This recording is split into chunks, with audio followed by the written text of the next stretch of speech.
In the corporate world, if a CEO walks out of a disastrous earnings call, the stock price craters immediately. On Monday night, Carson Beck did exactly that. But unlike a CEO, he answers to shareholders, specifically the NIL partners who just watched their investment depreciate live on national television. This isn't about sportsmanship or feelings. This is an autopsy of how a single emotional decision triggered a brand suicide event. We're breaking down the specific legal clauses, the valuation risk, and why this specific exit strategy just cost him $5 million in future earnings. To understand the scale of this financial crash, we first need to look at the bubble itself. The event on the field was a 21-27 loss to Indiana in the national championship, but the business event was a massive operational failure. When Beck skipped the handshake line, the general public saw a sore loser, but corporate sponsors saw operational volatility. Let's establish the pre-crash market cap. Before that final whistle blew, On3's NIL valuation data placed Beck at approximately $3.1 million. That made him the number 3 valuation in all of college football.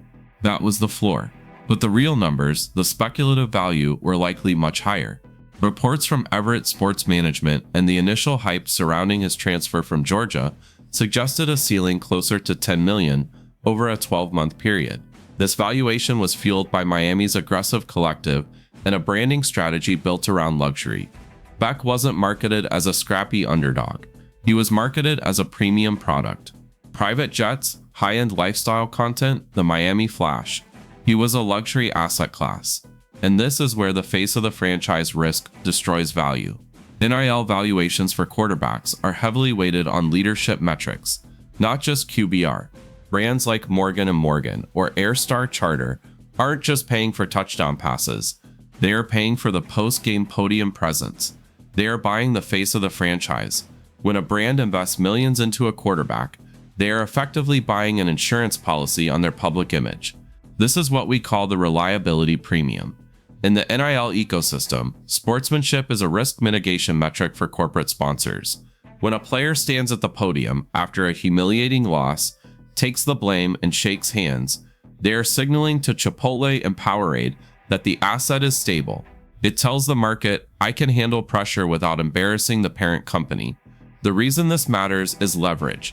When you are winning, you have leverage. When you lose, all you have is your character. Beck lost the game, which removed his performance leverage, and then he walked off the field, which removed his character leverage. He left himself with zero equity to negotiate with when these contracts come up for renewal. By walking off the field, Beck didn't just break a tradition, he signaled to every corporate partner that the asset is highly unstable. He proved that when the pressure hits maximum capacity, the CEO abandons the building. That walk-off activated the most dangerous paragraph in every endorsement contract. The market reaction was immediate. The specific paragraph that Beck activated is known in the legal world as the morals clause.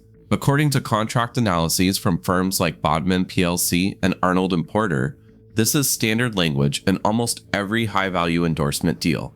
It grants the sponsor the unilateral right to terminate the agreement if the athlete engages in conduct that is detrimental to the public image, involves scandal, or causes reputational harm.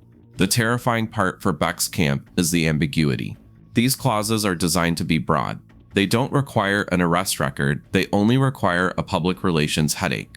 By walking off the field, Beck didn't break a law, but he handed 5 major sponsors a valid legal reason to exit their contracts without paying a buyout. Let's look at the exposure across his portfolio, starting with the quick service restaurant sector. Beck signed a major deal with Chipotle in September 2024. QSR brands operate on razor-thin margins and rely heavily on a family-friendly image. When a star athlete throws what looks like a nationally televised tantrum, it creates an immediate alignment risk. Parents watching the game see a lack of discipline, and Chipotle's marketing team sees a liability. If they choose not to renew based on unsportsmanlike optics, we estimate a potential loss of $500,000 to $1 million in annual value. The risk compounds when you look at his beverage partner, Powerade. This deal, signed in August 2024, is built entirely around the champion mindset. Marketing campaigns for sports drinks are scripted around resilience, grit, and overcoming adversity. A sore loser narrative directly contradicts the ad copy. You cannot run a commercial about powering through the tough moments, featuring a guy who quit on the handshake line. This disconnect gives Powerade grounds to argue that he has materially breached the creative direction of the partnership, risking the early termination of a campaign worth well over $1 million. Then you have the tech and apparel sector with Beats by Dre. Their brand identity is cool under pressure. They want the athlete who tunes out the noise, not the athlete who lets the noise break them. We have seen Beats drop athletes rapidly when their public persona shifts from edgy to toxic. If Beck is viewed as emotionally fragile, he loses the cool factor that drives headphone sales. A suspension or drop here would likely cost him $750,000 in liquidity and merchandise perks. Perhaps the most dangerous exposure is with Morgan & Morgan. This October 2024 partnership put Beck in business with the country's largest injury law firm. Law firms have arguably the strictest public image requirements of any sponsor, because their entire business model is based on trust, competence, and fighting for the client until the end. Embarrassing conduct reflects poorly on the firm's judgment. If a partner firm views the walk-off as a sign of immaturity, they can trigger an immediate voiding of the deal, costing Beck $300,000. Finally, there is the soft power loss with Airstar Charter and local boosters. This is the luxury tier. These deals are often less about national commercials and more about networking, private access, and country club status. Local boosters pull back quietly. They don't issue press releases, they just stop inviting you to the events. This ghosting from the luxury sector could cost roughly $200,000 to $400,000 in ancillary benefits. Industry guides from Two-A-Days and CCHA Law confirm that brands have broad discretion to interpret reputational harm. Legally, the walk-off is a valid reason to exit. These immediate terminations are just the tip of the iceberg. The real cost comes from the long-term devaluation of his future stock. To understand what Beck lost, we have to look at what he could have gained. We call this the reliability premium. The gold standard here is Patrick Mahomes or Joe Burrow. When they lose high-stakes games like the Super Bowl, their post-game behavior is impeccable. They face the music. That professionalism resulted in a tangible brand uplift. Contracts with State Farm and major insurers who value stability above all else. That reliability premium is worth a 25% markup on every deal they sign.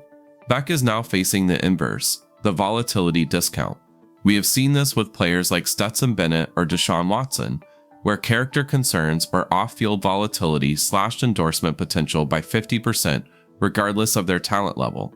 When we run the numbers on Beck's walk-off, the cumulative financial hit follows a specific risk scenario model that totals $5 million. First, there is the low-risk impact, which we calculate at $1 million. This is the cost of simple devaluation. Even if sponsors don't fire him, they now have all the leverage in renewal negotiations. They can offer half the money, knowing his market value is distressed. Second is the medium risk impact.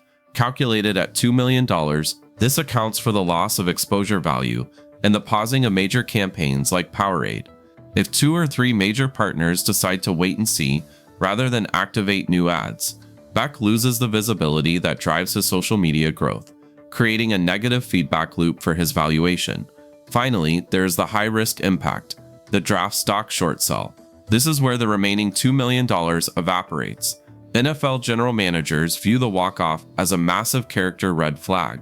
It signals that when things go wrong, the quarterback checks out. In the draft room, that is the difference between being a day 1 starter and a day 3 project. Sliding from the first or second round to the 4th round because of character concerns costs millions in guaranteed rookie contract money. Trust is the currency of the NFL. It is an intangible asset that appears on the balance sheet as guaranteed money. By walking off the field, Beck devalued his own currency.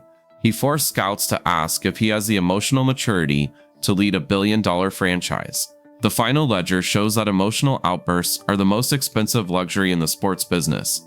Beck spent 30 seconds venting his frustration, and the market just sent him a bill for $5 million. Beck's walk-off proves that in the NIL era, you are the CEO of a publicly traded personal brand, and volatility is the enemy of valuation. The reliability premium is real. Brands pay for the handshake, not just the throw, and missing that moment triggered a massive sell-off. If you want more breakdowns on the hidden financial mechanics of college football, Make sure to subscribe right now for next week's deep dive into roster value management.